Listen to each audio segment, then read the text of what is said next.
Et bonjour à tous. Alors aujourd'hui, on se retrouve pour une nouvelle vidéo qui fait suite à notre série sur la logique combinatoire. Et il faut que je vous parle un petit peu de l'algèbre de Boole. Alors, l'algèbre de Boole, c'est une notion mathématique qui va être essentielle pour nous et il va falloir que je vous en parle un petit peu. Alors, on va déjà essayer de définir dans un premier temps ce que ça concerne. Donc, pour l'instant, c'est assez simple en fait. Vous allez imaginer que vous n'avez le droit qu'à deux chiffres. Vous avez le droit qu'à 0 et 1. Alors, nous, dans notre quotidien, on compte avec les chiffres de 0 à 9. Et pour former le 10, en fin de compte, on va utiliser un 1 et un 0. Donc en algèbre de Boole, ça, maintenant, c'est plus le cas. On va simplement utiliser des 0 et des 1. Maintenant, en maths, c'est bien beau d'avoir des chiffres et des nombres, mais ce qui est intéressant, c'est de pouvoir les manipuler via des opérations. Donc là, il va falloir, nous, qu'on choisisse des opérations. Et encore une fois, en algèbre de Boole, on va utiliser deux opérations majoritaires. On va utiliser le OU et le ET. On verra un peu plus tard qu'il y en a d'autres, mais pour l'instant, on va se concentrer là-dessus. Ce qu'il faudra bien essayer de comprendre, parce que ça, c'est quand même les deux opérations fondatrices, si vous voulez, de l'algèbre de Boole, c'est que le OU et le ET sont des opérations qui sont différentes, même si elles sont très semblables, elles restent différentes des opérations dont vous avez habituellement l'usage.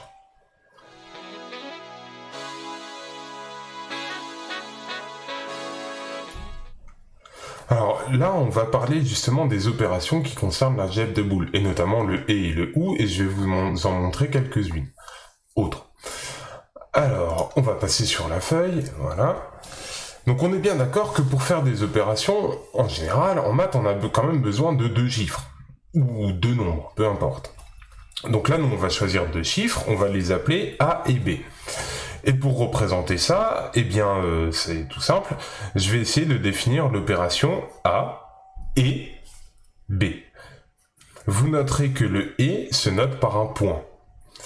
C'est quasiment la même notation que la multiplication, mais attention, ce n'est pas la même opération. Vous n'êtes pas dans le même contexte mathématique. Donc il faut l'avoir en tête, ça c'est important. Donc pour vous montrer quel est le résultat possible de ça, je vais vous faire un petit tableau.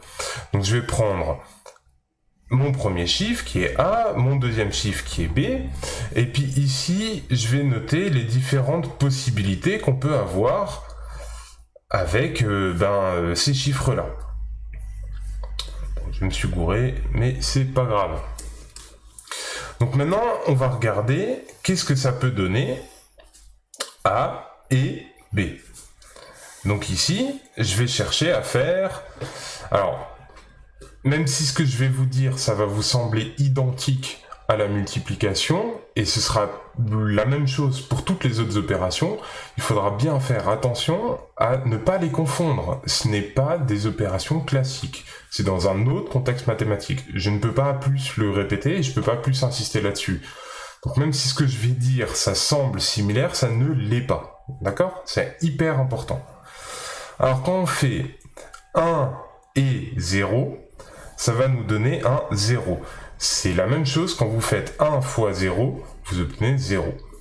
Alors si maintenant je fais 1 et 1, j'obtiens un 1. Si je fais 0 et 0, j'obtiens 0. Et si je fais 0 et 1, j'obtiens 0.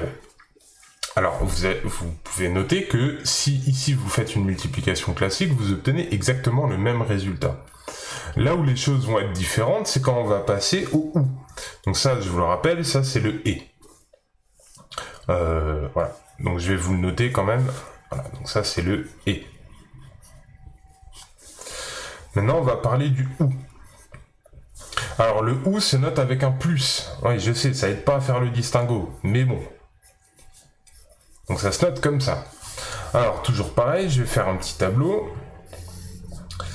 Je vais mettre B. Voilà, et puis de l'autre côté, A ou B. Voilà, et on va chercher ensemble ce que ça va faire. Donc toujours pareil. Alors vous voyez, quand je vous disais tout à l'heure que je me suis trompé, effectivement j'ai inversé, mais bon, c'est pas important. Donc ici, on va y réfléchir de la même façon qu'on réfléchit à l'addition avec les nombres classiques.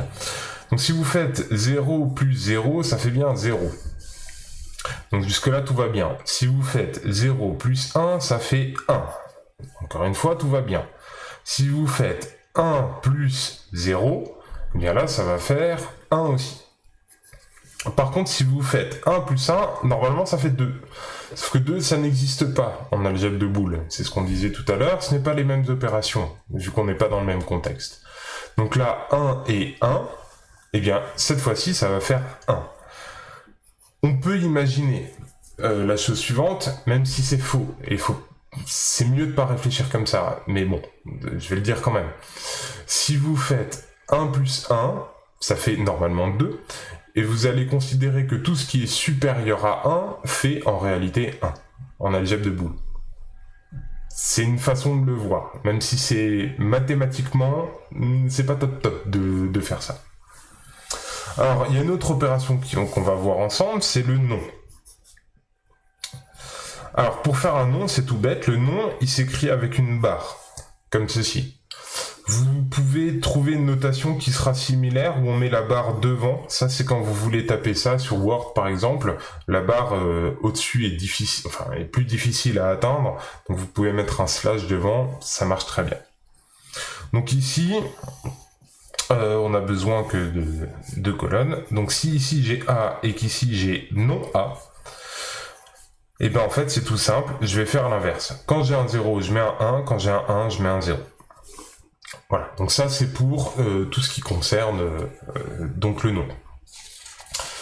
Une autre opération qu'il est important de voir, c'est ce qu'on va appeler le OU exclusif. Alors le OU exclusif, qui est quand même assez fréquemment utilisé. Donc cette fois-ci, on va le noter A ou B. Toujours pareil, sauf que cette fois-ci, le plus, il est entouré. Voilà, ça c'est le symbole du OU exclusif. Donc maintenant, on va regarder ce que ça va faire. On a toujours A, B et A OU exclusif B. Attention à ne pas confondre les noms, ce n'est pas un plus, hein, c'est un OU. Donc ici, toujours pareil, 0, 1, 0, 1. Vous voyez qu'avec cette petite méthode là, j'arrive à combiner facilement toutes les possibilités. Voilà. Alors si je fais 0 et 0, enfin pardon, attention, si je fais 0 ou 0, eh bien ça me fait 0. Si je fais 0 ou 1, ça me fait 1. Si je fais 1 ou 0, ça me fait 1. Et si je fais 1 ou exclusif 1, ça me fait 0. Cette fois-ci, on va considérer que quand ça dépasse 1, ça fait 0. Voilà, pour le dire un peu autrement. Et enfin, il y a un petit détail dont il faut que je vous parle, c'est ce qu'on va appeler un complément. En fin de compte, un complément, c'est un nom, hein. Donc l'idée, c'est que des fois, on fait des opérations. On va par exemple faire A et B. Mais ce qu'on cherche à avoir, ce n'est pas A et B, c'est l'inverse de A et B. Donc là, on va écrire le complément et on va représenter ça par une barre sur la totalité de l'opération. On va l'écrire sur des logiciels comme Word de la façon suivante, avec une parenthèse. Voilà. Donc concernant les opérations, si on regarde à nouveau un petit peu, moi je vous ai défini celle-ci, il en existe quelques autres mais qu'on croise nettement plus rarement, donc je vais pas en parler. Donc vous avez le « et », vous pouvez retenir pour retrouver ça, que ça marche un petit peu comme une multiplication.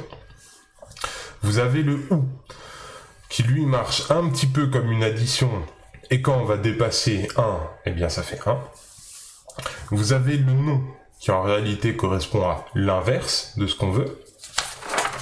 Vous avez le « ou » exclusif, qui cette fois-ci va marcher comme une addition, mais quand on dépasse 1, ça fait 0.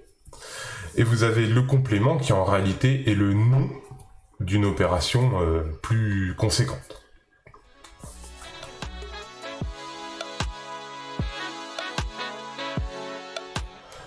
Alors maintenant qu'on a vu différentes opérations, ce qu'on va chercher à voir, c'est quelles sont les propriétés de ces opérations.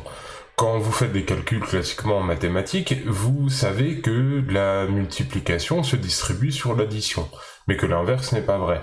Alors nous, ce qu'on va essayer de voir, c'est est-ce qu'on a des propriétés qui sont similaires, mais cette fois-ci dans un algèbre de Boole. Alors, la première propriété qu'on connaît, nous, c'est ce qu'on va appeler la propriété de commutativité. Et en algèbre de Boole, elle est maintenue, cette propriété. Alors, qu'est-ce que c'est? Ça dit juste que quand vous faites A et B, eh bien, c'est la même chose que faire B et A.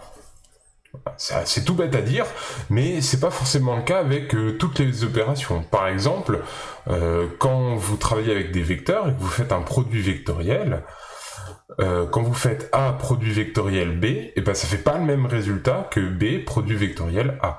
Donc là, par contre, c'est le cas. Là, on a une commutativité. Alors, il s'avère que cette commutativité est aussi vraie pour le OU. Donc, quand vous faites A ou B, eh bien, vous obtenez exactement la même chose que quand vous faites B ou A. Ça, vous pouvez d'ailleurs le vérifier en refaisant des petits tableaux comme on a fait là-haut. Alors, autre propriété qu'on peut avoir, c'est ce qu'on va appeler la propriété d'associativité. Alors, autre propriété qu'on va avoir, c'est la propriété d'associativité. Alors l'associativité, ça dit quoi? Ça dit tout simplement que si vous faites avec des parenthèses A ou B ou C, eh bien en réalité c'est la même chose que de faire A ou B ou C, qui est la même chose du coup que faire A ou B ou C. C'est ce qui va vous permettre en fin de compte de supprimer les parenthèses quand vous faites du calcul. De la même façon, on va avoir quelque chose de similaire avec le « et ». Quand vous faites A et B et C, eh bien c'est la même chose que de faire A et, parenthèse, B et C. Autrement dit, c'est toujours pareil, c'est la même chose que A et B et C. Voilà, et il nous reste une dernière propriété à couvrir, qui est la propriété de distributivité, qui va simplement nous dire que quand on fait A et parenthèse B ou C, eh bien c'est la même chose que de distribuer le A dans le OU. Donc vous allez faire A et B ou A et C. Alors, à préciser tout de même, parce qu'on peut se poser la question, hein, vu qu'on a en algèbre de Boole que les opérations ne sont pas les mêmes, est-ce que le OU se distribue sur le et? Donc la question qu'on se pose, c'est celle-ci. Est-ce que A ou, parenthèse, B et C est égal à A ou B et A ou C? Eh bien la réponse, en fait, elle est assez inattendue. C'est que c'est parfaitement vrai. Ce qui est un peu contre-intuitif, parce que nous, classiquement, l'addition, ça ne se distribue pas sur la multiplication, mais encore une fois, l'algèbre de Boole, ce n'est pas la même chose. On a des propriétés différentes, et dans ce cas-ci, le OU se distribue bien sur le et. Vous pouvez me croire, j'ai vérifié 2 fois.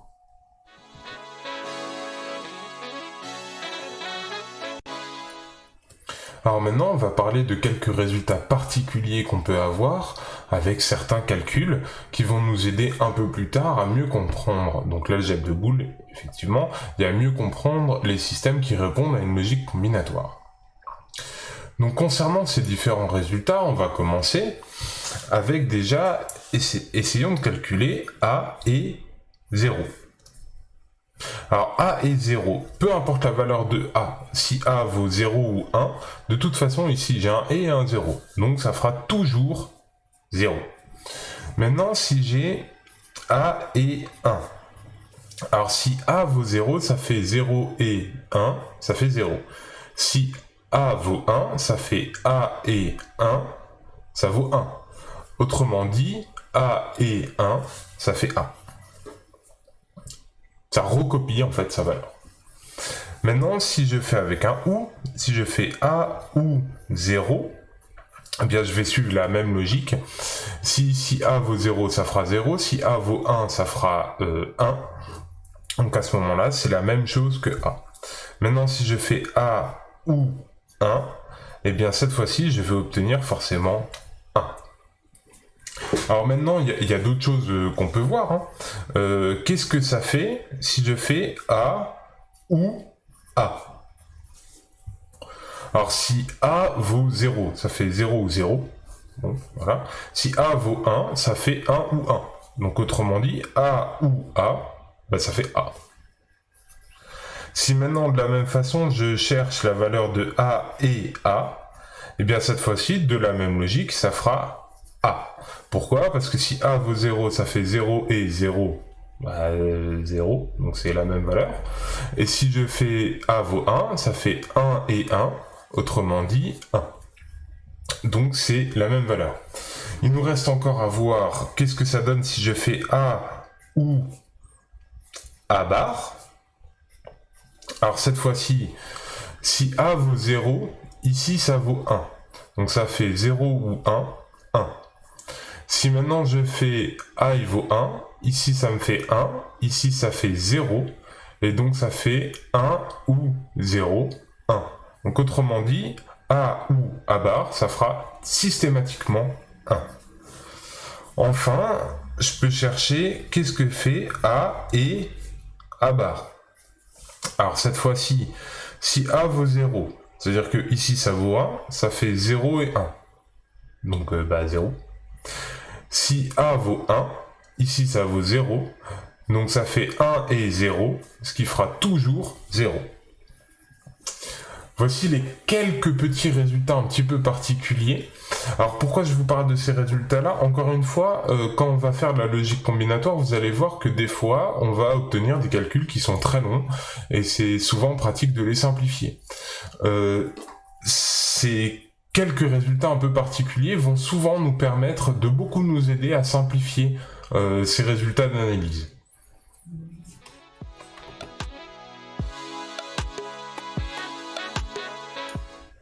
Alors toujours dans cette idée de simplification de calcul, il faut que je vous parle un tout petit peu des lois de Morgan. Alors à la base, les lois de Morgan, c'était pas spécialement utilisé en algèbre de boules, mais ça prend pleinement sa place. Alors on va tout de suite voir ce que c'est. Vous allez voir que c'est assez simple. En fin de compte, la loi de Morgan, elle dit tout simplement que quand je veux faire des compléments, donc quand je veux faire le complément de cette opération-là, eh bien, ça revient au même que de faire ça. Donc, si je fais A ou B grande barre, c'est la même chose que faire A bar et B bar. Et de la même façon, si je fais A et B grande barre, c'est la même chose que de faire A bar ou B bar. Voilà, alors j'espère que ça n'a pas été trop long pour vous, j'espère que vous avez quand même bien compris ce que je vous ai raconté, et puis on verra dans une prochaine vidéo comment on va mettre en application tout ça autour de l'analyse d'un système plutôt simple, puisque dans un premier temps, il vaut mieux commencer simple. À bientôt.